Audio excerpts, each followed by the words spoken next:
Master Sergeant Captain Glenn Fernandez Droso, the current Sergeant Major of the Combat Support Brigade Marines deployed in Southern Philippines. No? Pumunta ako dito kay Doc kasi nagko-complain ako doon sa back pain ko and lumbar.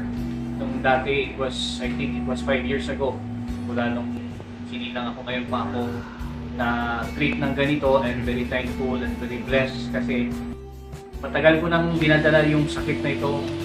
Ngayon I feel so relieved at saka ma-recommend ko talaga ito. That's very amazing. Kaya itry nyo to, ang ganitong treatment kaya Calv Wellness.